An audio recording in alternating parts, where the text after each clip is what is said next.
চাচারে জিগাইছিলাম ভোটটা দেবেন কোনখানে, চাচিয়ে ডাক দিয়ে কয় ধানের শীষের মাঝখানে। অপর সাইড থেকে শুনতে পাচ্ছি নৌকা ধানের শীষ, লাঙ্গল দেখা শেষ, দাড়ি পাল্লা এবার গড়বে বাংলাদেশ। আর তাছাড়া হাত পাখার গান তো আছেই। তার মানে সবকিছু মিলিয়ে নির্বাচনী প্রচারণা শুরু হওয়ার পর থেকেই সর্বমহল থেকে এই দলগুলোর গান শোনা যাচ্ছে। গানের একটা কম্পিটিশন তৈরি হয়ে গেছে বলে মনে হচ্ছে, বা গানগুলোও অনেক সুন্দর হয়েছে। কিন্তু এই গানের পাশাপাশি যদি এখন নির্বাচনী মাঠে সেই নৌকা এবং শেখ হাসিনার নির্বাচনী গানটা থাকতো, তাহলে সেই লেভেলের একটা ধামাকা বয়ে যেত। নির্বাচনে কারা জয়ী হবে না হবে সেটা পরের হিসাব, বাট এই প্রচারণার অংশ হিসাবে গানগুলো সেই লেভেলের একটা ধামাকা দিতে পারতো যদি নৌকা এবং শেখ হাসিনার গানটা থাকতো। যাই হোক, সেই ধামাকাটা আমরা মিস করলাম এবার। এই গান নিয়ে আজকে আমার আলোচনার মুখ্য বিষয় না। আমি যে বিষয়টি নিয়ে আলোচনা করতে চাচ্ছি তা হলো বর্তমান রাজনীতির মাঠে যে প্রধান দুটি রাজনৈতিক দল, বিএনপি এবং জামাতে ইসলামী, উভয় দল থেকেই দুটো কার্ড নিয়ে আসা হয়েছে নির্বাচনের মাঠে। কার্ড বিলি করা হচ্ছে। বিএনপির পক্ষ থেকে ফ্যামিলি কার্ড, আর জামাতে ইসলামের পক্ষ থেকে জান্নাতের টিকিট বা আখেরাতের কার্ড। এই দুটো বিষয় নিয়ে তথ্যচিত্র সহকারে দর্শক শ্রোতা আলোচনা করব। তো চলুন ডিরেক্ট হিট দ্য পয়েন্টে। Hit the point number 1। এই ক্ষেত্রে আমরা দেখব জামাতে ইসলামের সেই জান্নাতের টিকিট বিক্রি করা বা আখেরাতের কার্ড বিলি করা। যখন থেকে নির্বাচনের আলোচনাটা শুরু হয়েছে ঠিক তখন থেকেই জামাতের সেন্ট্রাল নেতাকর্মী থেকে শুরু করে, জামাতের নমিনেশন প্রাপ্ত নেতাকর্মী থেকে শুরু করে একদম তৃণমূল পর্যায়ে জামাত, শিবির, তাদের নারী সংস্থা সহ যত অঙ্গ সংগঠন তাদের রয়েছে, সর্বমহল থেকেই তারা এই জান্নাতের টিকিট বিক্রি করতেছিল বা জান্নাতের কনফার্মেশন সার্টিফিকেট দিচ্ছিল। তারা বলছিল দাড়িপাল্লায় ভোট দেয়া মানেই হলো কনফার্ম জান্নাতি, জান্নাতে যাওয়া যাবে। আর দাড়িপাল্লায় ভোট না দিলে ইমান থাকবে না। দাড়িপাল্লায় একটা ভোট দিলে দেশের 18 কোটি মানুষ নামাজ পড়লে যেই সোয়াব পাওয়া যাবে, সেই সোয়াব দাড়িপাল্লার একটা ভোটের মাধ্যমে পাওয়া যাবে, ইত্যাদি ইত্যাদি বিভিন্ন ধরনের এই জান্নাত, জান্নাতে যাওয়া, ইমান থাকা না থাকা, এগুলো নিয়ে তারা ন্যারেটিভ প্রতিষ্ঠা করার চেষ্টা করেছিল। তো এই বিষয় নিয়ে যখন বিভিন্ন ধরনের প্রশ্ন সামনে আসছিল বা বিভিন্ন ইসলামী স্কলার বলছিল যারা এই গণতান্ত্রিক ওয়েতে এসে একটা প্রতীকের ভোটের মধ্য দিয়ে জান্নাতের কনফার্মেশন দিচ্ছে, তাদের ঈমান নেই, তারা বেঈমান হয়ে গেছে। বা তখন আবার আমরা দেখেছিলাম এই জামাতের পক্ষের যে ইসলামী স্কলাররা রয়েছে বা ইসলামী স্কলাররা যারা জামাতের শুভাকাঙ্ক্ষী রয়েছে, ইভেন জামাতের পক্ষ থেকে তারা আবার এটাকে ব্যাখ্যা করার চেষ্টা করেছিল যে ইসলামী দলগুলো তো এখন ইসলামের পক্ষে অন বক্স থিওরিতে আছে। এখানে যে দলগুলো আছে তারা পুরোপুরি ইসলামের মধ্যে না থাকলেও তারা তো ইসলামের মধ্যে কিছুটা হলেও আছে, বাট অন্যান্য রাজনৈতিক দলগুলো তো আর ইসলামী দল না। তো সেই সিচুয়েশনে, সেই বিবেচনায় এই অন বক্স থিওরির দলগুলো ইসলামের পক্ষে রাজনীতির প্রচার প্রসার করতে পারে, বা এই যে জান্নাতের কনফার্মেশন দেওয়া হচ্ছে এটা মেটাফরিক অর্থে দেওয়া হচ্ছে, এই ধরনের ব্যাখ্যা বিশ্লেষণ তখন তারা দিত। কিন্তু কথা হলো এখন এই মুহূর্তে বাংলাদেশের রাজনীতির মাঠে জামাতের যে অবস্থান, মানে সেই ইসলামের পক্ষের অনবক্স থিওরি তো এখন আর নেই। এখন জামাত তাদের অবস্থানটা যেভাবে ক্লিয়ার করেছে, নিজেদেরকে পরিষ্কার করেছে, তো এখন কি জামাত পারে নিজেদেরকে ইসলামের পক্ষে প্রচার প্রসার করতে বা সেই জান্নাতের কনফার্মেশন দিতে বা জান্নাতের টিকিট বিক্রি করতে?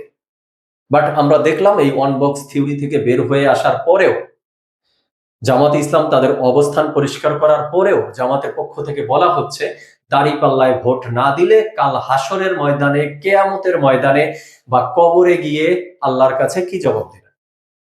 তো দর্শক শ্রোতা, আপনারা প্রশ্ন করতে পারেন যে জামাতে ইসলামের এখনকার অবস্থানটা আসলে কি। চলুন আমরা একটু তথ্য প্রমাণ সহকারে দেখার চেষ্টা করি। জামাতের পক্ষ থেকে তারা ক্লিয়ার করেছে যে তারা ক্ষমতায় গেলে শরিয়া আইন বাস্তবায়ন করবে না। তাছাড়া আরেকটা বিষয় আমরা দেখেছিলাম, জামাত নেতা আব্দুল্লাহ তাহের সাহেব বলেছে যে প্রথম জোটটা হয়েছিল চরমনাইয়ের সাথে, অর্থাৎ অন বক্স থিওরিটা চরমনাইয়ের সাথে হয়েছিল। তো আমেরিকান এম্বাসিতে আমি গেলাম, তারা বলল তোমরা তো মৌলবাদীদের সাথে আছো। দ্যাট মিনস ওই ইসলামী আন্দোলন বাংলাদেশ চরমনায়ের পীর সাহেবের দলকেই মৌলবাদী হিসাবে মিন করেছে এখানে তাহের সাহেব অথবা আমেরিকান এম্বাসি। তখন তাহের সাহেব বলেছে এটা কোনো অসুবিধা নেই, তাদের ভেতরে যে কিছুটা এক্সট্রিমিজম আছে আমরা ওদেরকে ওখান থেকে দূরে আনতেছি বা দূরে সরিয়ে দিতেছি। কি মিন করেছে সেটা তাহের সাহেবই ভালো বলতে পারবে। বাট এরপরে আমরা যখন দেখলাম যে ইসলামী আন্দোলন বাংলাদেশ চরমনাই পীরের দল এই ইসলামের পক্ষে ওয়ান ভোট বক্স থিওরি থেকে বের হয়ে গেছে বা জামাতে ইসলাম বের হয়ে এসেছে, মানে এক কথায় এখন আর তারা এই ওয়ান বক্স থিওরির মধ্যে নেই। ইভেন জামাতে ইসলাম বলে দিয়েছে তারা শরিয়া আইন বাস্তবায়নও করছে না। বা তাহের সাহেব এই বক্তব্যের মধ্যে আরো বলেছে যে আমাদেরকে যাতে মৌলবাদী না বলতে পারে তাই আমরা অন্যান্য আদর্শের অনেক রাজনৈতিক দলকেও আমাদের জোটে নিয়ে এসেছি, মানে একটা ইনক্লুসিভ দল গড়ার যে চেষ্টা। তাহলে এবার বলুন তো যে এই সময়ে এই মোমেন্টে জামাতে ইসলামের এই স্ট্যান্ডিং পজিশনে এসে তাদের পক্ষে জামাতের মানে জান্নাতের টিকিট বিক্রি করা, দাঁড়িপাল্লায় ভোট না দিলে কেয়ামতের মাঠে গিয়ে কি জবাব দিবেন, এই ধরনের বক্তব্য এখন আর কোনোভাবে মানানসই কিনা, এখন এটাকে আর কোনোভাবে মেটাফরিক বলে পার পাওয়ার কোনো সুযোগ আছে কিনা। এবার আসুন দর্শক শ্রোতা, হিট দ্য পয়েন্ট নাম্বার 2, বিএনপির সেই ফ্যামিলি কার্ড। বিএনপির চেয়ারপারসন তারেক রহমান একটি ফ্যামিলি কার্ড নিয়ে এসেছেন, তার প্ল্যানের মধ্যে এটি ছিল। তিনি বলছেন মা বোনদের স্বাবলম্বী করতে ফ্যামিলি কার্ড তারা দিবে। পরবর্তীতে এটি কৃষি কার্ড, চা শ্রমিকদের জন্য কার্ড, শিক্ষার্থী কার্ড এভাবে সম্প্রসারিত হবে। আর এই কার্ড নিয়ে বিএনপির দলের অঙ্গ সংগঠন তারা নির্বাচনী প্রচারণা করছে, দেশের সর্বত্র গিয়ে এই কার্ড দেখিয়ে দেখিয়ে তারা তাদের নির্বাচনী প্রচারণা করছে। তো এই জায়গায় এসে বেশ কিছু বিষয় সামনে এসেছে। একটা হলো যে কার্ড তো তারা সরকার ক্ষমতায় আসার পরে দিবে, এখনই তারা কার্ড নিয়ে নিয়ে প্রচার প্রসার করতে পারে কিনা? হ্যাঁ, এটা পারে, আমি এটার মধ্যে অপরাধ কিছু দেখছি না, কারণ তারা একটা মডেল হিসাবে বা ডামি কার্ড হিসাবে জনগণের সামনে এটা প্রচার করতেই পারে, যেহেতু তারা এটা করতে চাচ্ছে।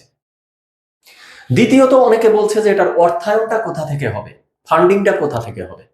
দেখুন, দেশে যারাই ক্ষমতায় আসুক না কেন, ফান্ডিং ওই আসমান থেকেও আসবে না, বা কেউ তার বাপদাদার সম্পদ বিক্রি করেও ফান্ডিং করবে না। দেশের জন্য, রাষ্ট্রের জন্য, রাষ্ট্রের জনগণের জন্য ওই টাকাটা রাষ্ট্রের টাকাই হয়ে থাকে, এটা সবসময় হবে। বরং এই ফান্ডিং এ খোঁজার কোনো দরকার নেই, বরং এই টাকাটা রাষ্ট্রের টাকা থেকেই আসবে। আর এটা খারাপ কিছু না, বরং ভালো যে রাষ্ট্রের টাকা পাচার হয়ে যায়, রাষ্ট্রের টাকা লুট হয়, রাষ্ট্রের টাকা দুর্নীতি হয়। সেটা না হয়ে কোনো সরকার এসে যদি সেটাকে সঠিকভাবে ডিস্ট্রিবিউট করতে পারে, মানুষের কল্যাণে ব্যবহার করতে পারে, সেটাই আসলে রাষ্ট্রের টাকা ব্যবহার করার, ডিস্ট্রিবিউট করার অন্যতম একটা লক্ষ্য উদ্দেশ্য। এরপরে আসি, এই ফ্যামিলি কার্ডের মধ্যে কি নতুনত্বের কিছু আছে?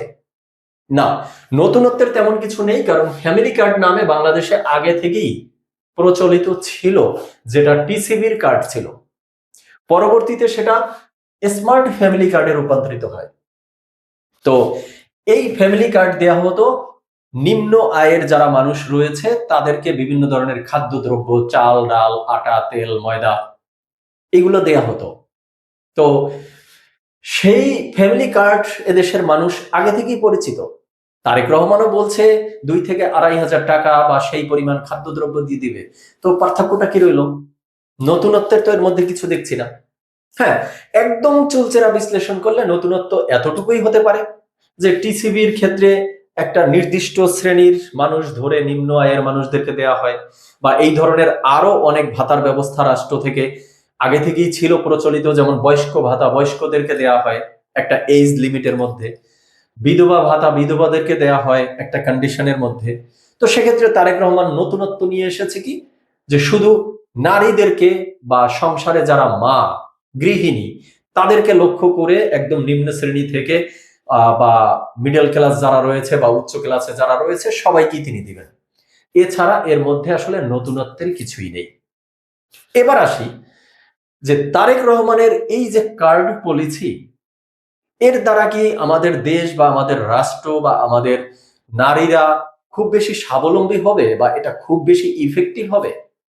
আমার কাছে মনে হচ্ছে না, কোনোই ইফেক্টিভ কিছু হবে না, এতে খুব বেশি ফলপ্রসূ বা ফ্রুইটফুল আমরা কিছু পাচ্ছি না। কেন বলছি, ছোট্ট করে একটা উদাহরণ দিই। আমরা আমাদের দেশে যে জাকাত প্রথা, ইসলামী ধর্ম ব্যবস্থা অনুযায়ী যে জাকাত দেই, আমাদের ছোটবেলায় আমরা যাদেরকে জাকাত দিতে দেখেছি, জাকাত জাকাত নিতে দেখেছি, যেই গরিবদেরকে, আজ বয়স 30-35 হয়ে গেছে, এখনো এসে দেখি ওই মানুষগুলোই জাকাতের টাকা নিচ্ছে। তার মানে তারা 30 বছর আগেও গরিব ছিল, নিম্ন শ্রেণীর মানুষ ছিল, এখনো তারা সেই গরিব পর্যায়েই রয়ে গেছে।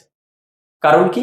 কারণ হলো জাকাতের টাকাটা ডিস্ট্রিবিউট করা হতো যে আমার 5,000 টাকা জাকাত এসেছে, আমি এই 5,000 টাকা আমার এলাকার মধ্যে যত গরিব আছে সবাইকে ভাগ করে দিয়ে দিতাম। কেউ 500 টাকা পেত, কেউ 200 পেত, কেউ 1,000-2,000 টাকা পেত। এ দিয়ে আসলে তাদের স্বাবলম্বী হওয়া মোটেও সম্ভব হয়নি, সেটা বাস্তবেই দেখা যাচ্ছে। বাট বিভিন্ন মহল থেকে আলোচনা আসছে যে জাকাতের টাকাটা এভাবে ডিস্ট্রিবিউট না হয়ে যদি এমন হতো যে জাকাতের যত টাকা আছে সেটা ওয়ার্ড বা ইউনিয়ন অনুযায়ী বা থানা অনুযায়ী বা সরকারের দায়িত্ব নিয়ে সরকার যদি কোনো বছরের জাকাত দিয়ে নির্দিষ্ট কয়েকজন মানুষকে সব টাকা দিয়ে তাকে দিয়ে দেওয়া হতো বা একটা কর্মমুখী ব্যবস্থা করে দেওয়া হতো, তাহলে সে স্বাবলম্বী হতো। তাহলে এই বছর যেই ব্যক্তিকে বা যেই সকল ব্যক্তিকে জাকাতের টাকা দিয়ে স্বাবলম্বী করার সুযোগ করে দেওয়া হতো, তারা আর আগামী বছর জাকাত নিতে যাইতো না বা তাদের জাকাতের আর প্রয়োজন হতো না। আমি জানি না যে ইসলামের জাকাত বন্টনের নিয়মটা কি, সেটা ইসলামী স্কলার যারা রয়েছে তারা ভালো বলতে পারবে। তো এই উদাহরণটা আমি কেন টানলাম, কারণ হলো এই তারেক রহমানের যে ফ্যামিলি কার্ড ওয়াইজ 2,000-2,500 টাকা দেয়া, এ দিয়ে কি হবে? কয়দিনের খাবার হবে এ দিয়ে? 1 সপ্তাহ হবে? একটা ফ্যামিলির 1 সপ্তাহের খাবারও হয় না 2,000-2,500 টাকা দিয়ে। বাট তারেক রহমান যদি এই কার্ডটা এমন ভাবে ইমপ্লিমেন্ট করতেন, মানে আমি আমার থিংকিং থেকে বলছি, যে তারা ক্ষমতায় আসলে প্রতি মাসে বা 3 মাস অন্তর অন্তর বা 6 মাস অন্তর অন্তর প্রতি গ্রাম থেকে বা প্রতি ইউনিয়ন থেকে 1 জন 2 জন বা 3 জন করে নিয়ে নিয়ে একটা বড় অঙ্কের টাকা দিয়ে বা তাদেরকে একদম একটা বিজনেস বা একটা ফার্ম বা একটা মাছের খামার বা একটা ঘের বা একটা কৃষি খামার বা 2টো গরু, 2টো ছাগল, 2টো মহিষ কিনে দেওয়ার মতো, মানে এই ধরনের একটা ফিনান্সিয়াল সাপোর্ট যদি তাদেরকে দেওয়া হতো, যে এই মাসে যারা পাবে আগের মাসে, পরের মাসে অন্যরা পাবে, বা এখন যারা পাবে 3 মাস পরে অন্যরা পাবে, তাহলে কিন্তু দেখা যেত এটা খুব বেশি ফ্রুইটফুল হতো, এর দ্বারা অনেকে স্বাবলম্বী হতে পারত, ওই জাকাত প্রথার যে উদাহরণটা দিয়েছি সেটার মতো।